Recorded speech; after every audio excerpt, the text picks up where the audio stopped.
The state capital Shillong bears a deserted look and people find it difficult to reach their places of work as commercial vehicles, including the local taxis, are off the road today. Large numbers of commuters are stranded for hours at different points of the city, waiting for vehicles to ferry them to different places. The commercial vehicles are off the road today following the government's inability to concede their demands to increase the fares, to scale down the different vehicle taxes, and to reduce the prices of petrol and diesel. The people are facing the brunt of the transportation strike as many of them are compelled to walk for long distances. Government employees are unable to reach the offices on time. Students who are appearing for the pre-board examinations that are being conducted by different institutions are finding it difficult to reach their educational institutions on time due to sudden strike by commercial vehicles. The economic activities are suddenly thrown out of gear as people are finding it very difficult to reach the commercial places.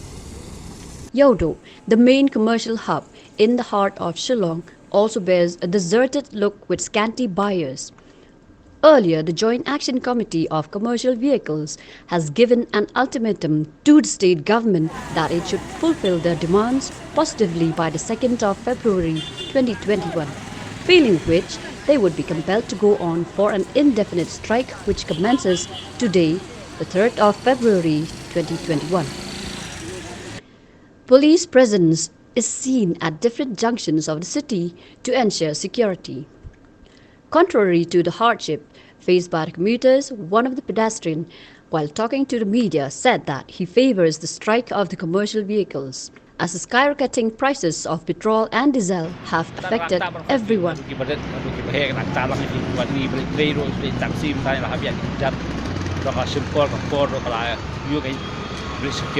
Hospital ay ba may apakan na minta kita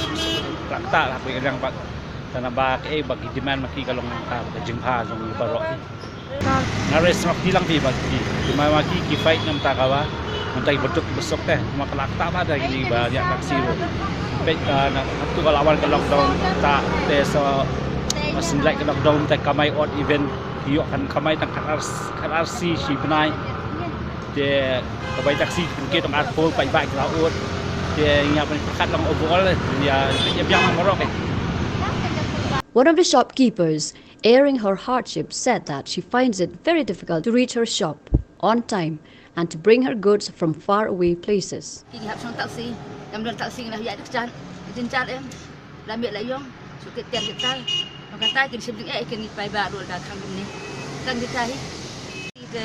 Kinong lihat kebincang kita dekat kumlo kita tarik bagi dukan de yu ma kumlar kan men kita dekat penuan mencari kan men tentang bahasa jengai kerja jengai kena kaman dia udah kumlar orang dekat men bos taksi macam ang kiru kan kamai kacak po beli.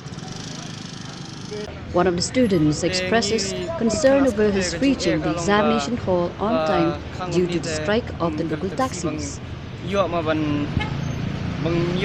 sekelas ni hab ban di kicat ke te ni kopor mangi dan exam ni kopor mata te kalau ka ba ngi ru jo bang in mi dang stat na yeng ni mi ban krek kokot ma te kalau ba haba ni wana kicat ru haba ngi poi ha kelas ru kasim la kopor ma nama ba kumta bang ilaya di kicat te asim de kenta bang ka ngi ru jo haba mengkisni pat bang ya taksi pat kaporu ka bang kandian bat kayarap ru ing kunjuk ba nyempoi close school ma takatahi. Government employees justified their reaching late to offices due to the strike. Dilo pemerintah kasni ba strike kumni tingi syam jeng baki strike yang baki petrol baki ke tingi hab ya kechat ni poi slam se office ki ndot ki kam ki jam ro office kam ki department ki babun kam menta thut ha ka jing trai kam juni ban matar ngidang ya poi ba ya kechat.